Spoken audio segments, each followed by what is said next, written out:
So we're going overnight, right? Overnight, we're going to be away for weeks, Grant. Weeks. We've got provisions for one day, but we're going to be away for weeks. You got to count in that we'll get lost. Okay, then we'll be stuck out in the bush. That's right. Yeah. And I would have lost the phone. Yeah. So I'll lose that down in a hole somewhere. So we're ready to go, boys. Yeah. You got all right. Have you packed the flares? The flares? No. Okay. No, you leave them behind, Grant. Okay, All safety equipment's behind. Okay. Yeah.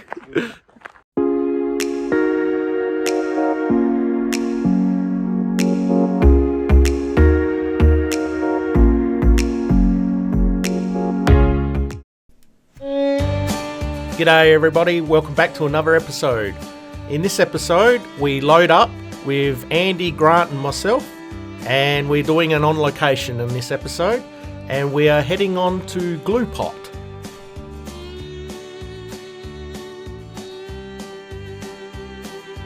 Gluepot is located in South Australia. It is about 180 kilometres northeast of Adelaide, which is about 40 kilometres north of the town of Waikerie. A little bit more information about Gluepot Reserve. It was acquired in 1997 by BirdLife Australia. It's just a bit over 54,000 hectares large, and it hosts around 190 bird species that have been recorded.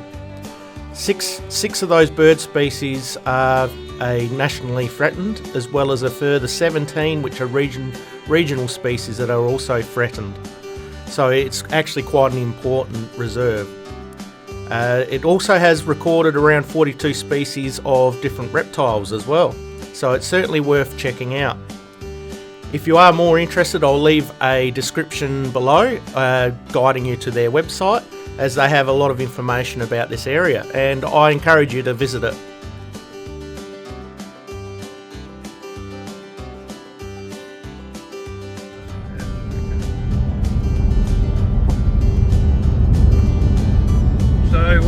Here we are, folks, lost somewhere north of Karoonda and south of the Murray River. I reckon if we keep on this road... We're going east. That's all we need to know. Okay. We're going east. Righto, that's good.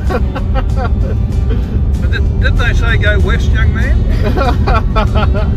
I don't know, you're the one who's telling me the directions. Once you arrive at Gluepot, you'll notice they'll have a nice big visitors centre where you can catch up with the ranger and also sign in. And if you're camping overnight, they have 3 large campgrounds. So very simple to sign in and pay your fees and enjoy yourself. Most of the roads are suitable for 2-wheel drive. I would check on conditions. If they have a lot of rain, I would think that you'd probably need a 4-wheel drive, but during the time we visited it was nice and dry and very easy to get around. A lot of tracks that you can drive. They've got maps available at the visitor station, and it's a very large property for you to explore. Hiking trails as well, plenty of walks. We enjoyed ourselves.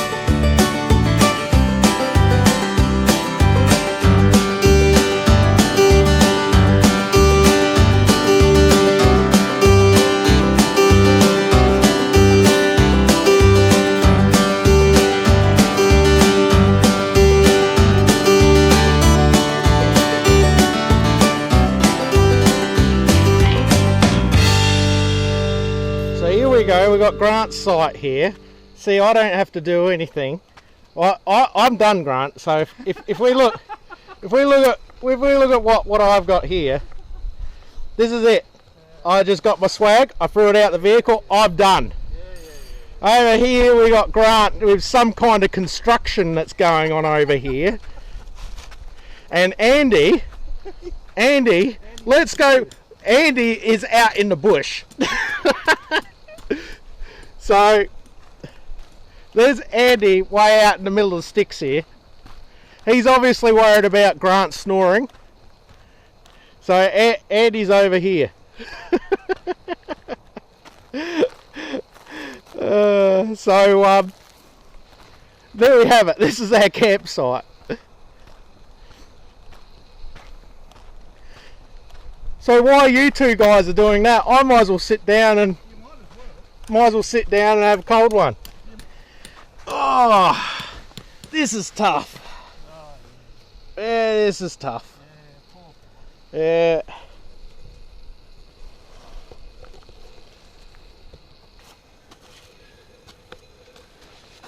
Okay. You don't look like what this says here, Grant. What? It says here. Well, what's that say there, Grant? Does that say instant tent? it does. Well, they lied. How long have you been here? Look, the sun hasn't gone down yet, all right? I'm surprised you're letting me get away with a lot of this stuff. There's a lot you could rip me on.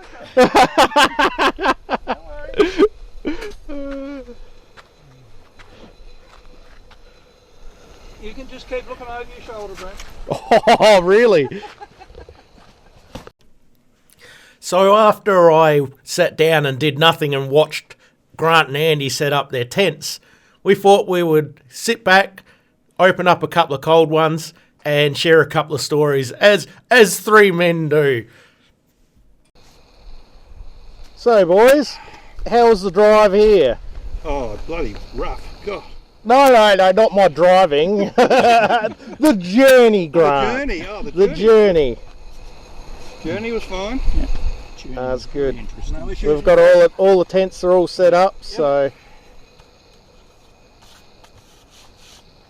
And we've got no one else at the campsite, No. so that's probably good, seeing that I'm here. Actually, it worked really well, didn't it, when we came in and we put meatloaf on and put the windows down and cranked the stereo right up. Put the old loaf on. I moved out real quick. Yeah, very good.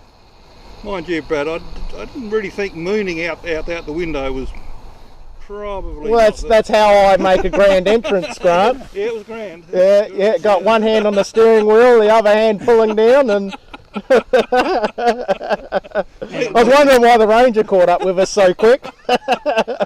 And it was an entrance.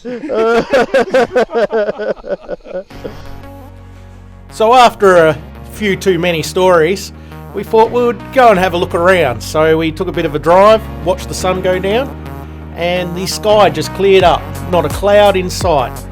So we thought, hey, how about we do a bit of night photography? So here it is.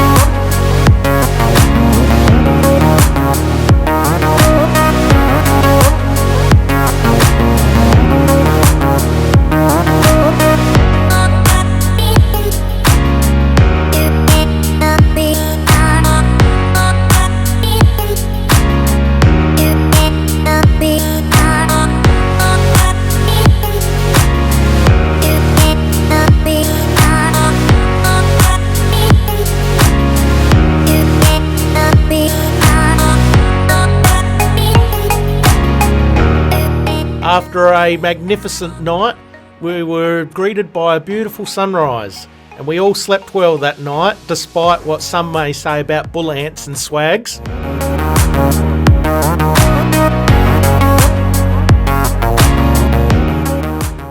G'day everybody, we are back in the morning at Gluepot. So we have just had our breakfast, our glorious breakfast.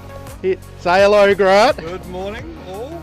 So we are going to head out and see what we can find today around Gluepot. Yep. So I might catch up with a couple of lucky birds, maybe, Grant, hopefully. Yeah. In your dreams. In my dreams. Yeah. It's a beautiful spot here. We've been enjoying the sounds of silence with our morning coffee, and Well prepared. We're very well prepared here. That we've had everything. We brought everything we needed, didn't we? the Leyland brothers would be proud of us. They really would be. And my swag worked perfectly last night. I want to add that. I add that there was no complications whatsoever Would you notice where someone slept last night? No, they don't need to know that, Grant. Well, how late was it? We went up and we did some star photography last night. Yep. So Clear skies and a real show last night. It was beautiful. wasn't it? Yeah. So no, we enjoyed that last night. I then fumbled around looking for things, but everything went perfectly as it can be, Grant. That's right. Righto, let's see what's out there. However, we are a little worried as to why our travelling companion here has decided to make camp over yonder. Notice he's got us about as far away from us as he possibly can. So I'm not sure what's going on there, Andy, but anyway. It's got to be your snoring, Grant. That's right. Luckily, where I was, it was soundproofed.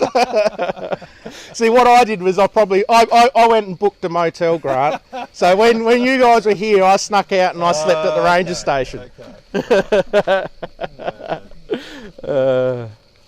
All right, let's go. See what we can do.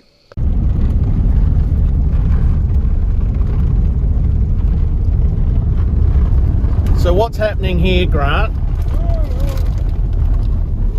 Nothing at all. Nothing at all. Oh, I don't know. It's snack time by the looks. Well, so our plan today was that we would try and go around to as many hides as we could. So we were staying at the Babbler campsite, which is very close to the visitor centre, and we thought we'll go back out on the number 1 track, and we would head around and end up at Old Gluepot. So we called into the hides along the way, and then we went and basically did a full loop right around the whole map, and then ended back to the Babbler campsite. That pretty much took us all day to do that. It's if you have a good close look at the map here, a lot of these roads are quite a few kilometres, and it's quite a large property to drive around. So we did various walks and did various hides, and we had a fantastic day.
G'day everybody, welcome back to another episode of Photo Australia.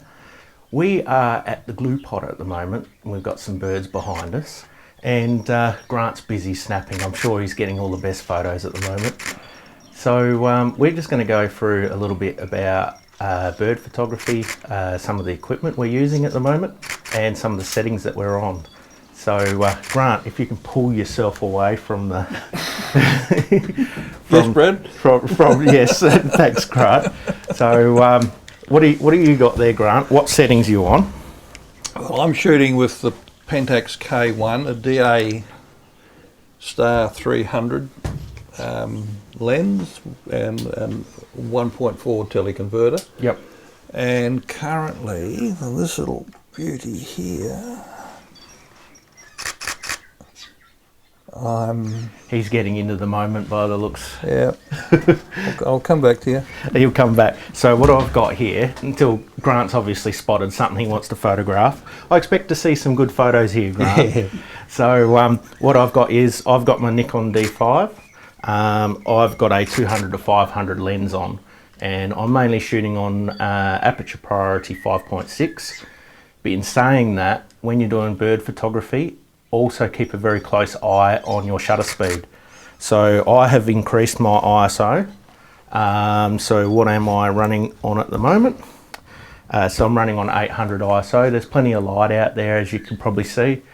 Yeah, getting well over 1,000 shutter speed. So that way that if you capture a bird in flight, that you can get it nice and sharp. Yeah, and you still get a bit of wing blur, but that's all good as far as photography goes. So the main thing is even though we've got such big lenses on our cameras, and I think Andy's got the same lenses what I'm using on his. What do you got? What camera body you got there, Nick? Oh, I'm cheating because I've got a. That's right. He is cheating. I've got a Nikon D5600, which is a DX camera. Yep.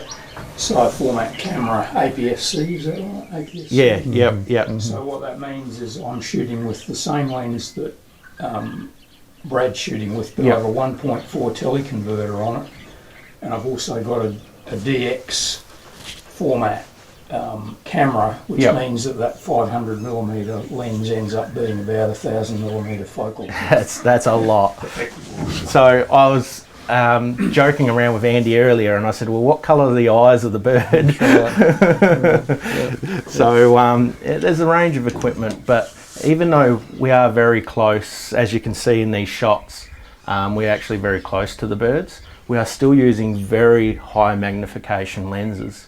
And this is something that I see a few people fall into the trap of.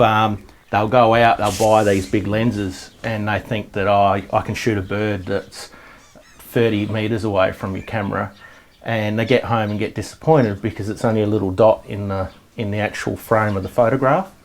You'll find that you still need to get up close, but you can get all that nice detail through having these nice big lenses and magnification. Yep. Anything to add, Grant? No, you asked me what I was using before setting. Yeah, you just totally ignored the audience. I did. Well, there was something going on out there. F7.1, 800, ISO 200. Yep. And 800 to 1,000 a second. Yeah. And there's plenty of light there for that. There is. Yeah, so the main thing that I usually say is just keep an eye on your shutter speed. Some people will shoot shutter priority, which is fine. You can use whatever settings. You can go on manual if you like, but I always like to control my depth of field, and then I just keep an eye on what the shutter speed is, and then you can vary your ISO range to keep it over 1,000. Unless you're wanting complete blur, then you'd do the opposite, but in a creative sense. But yeah, so it's really good fun. I'm relatively new to bird photography. I haven't done much, but I really am enjoying this. These hides are great, and the interaction between the birds. We've been here now for about half an hour, and we've seen a great range of birds have come in, and now we've got the parrots and the wattle birds, and there's a definite pecking order. And yeah, just the interaction between them is good fun, and I look to try and get something more than just a bird portrait. Trying to get the bird doing something a little different. It is interesting. It takes a bit of patience. Yeah, we were talking a bit earlier about that. You do see a lot of photography of the bird just sitting on the branch, which I'm not saying don't take the photo. Quite often you take the photo as soon as you get there because the bird might be gone. Luckily we're in this place here, they've got water troughs set up which attract the birds, especially it's dry at the moment. So a lot of the swamp lands and that are dry, and their dams are dry at the moment. So it's really pulled the birds into these watering holes. and so we're getting to see a lot of different types of birds at the moment.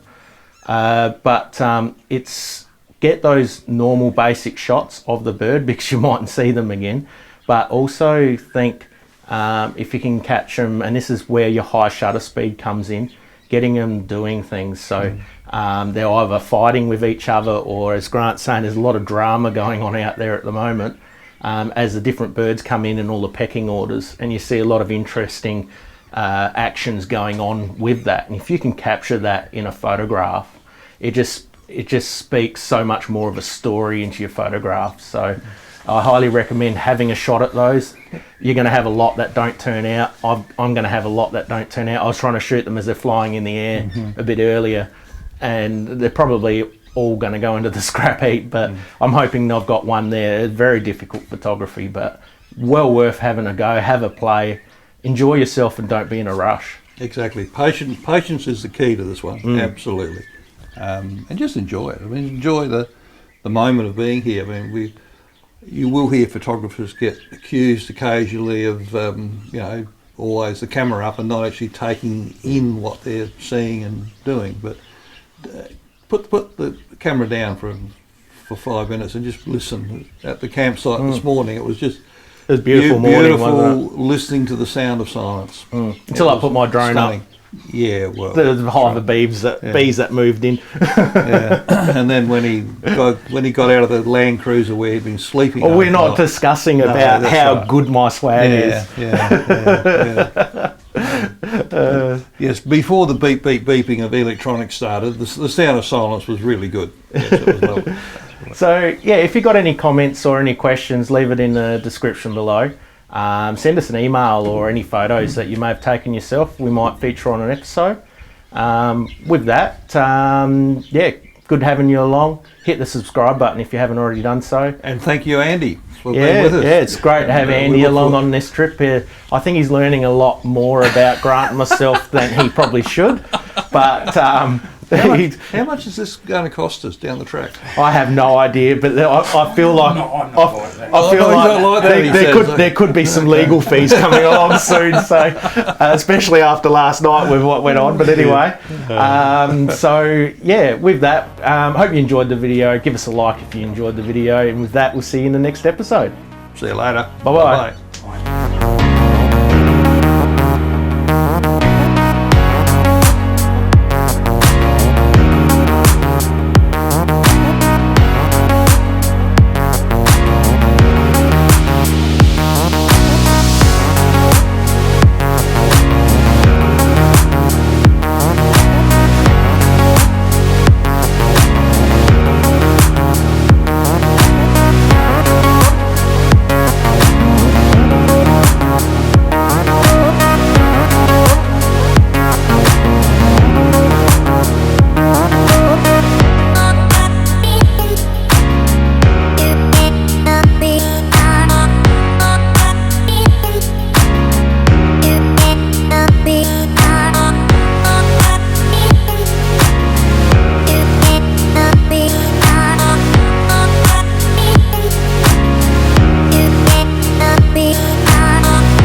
Pringles.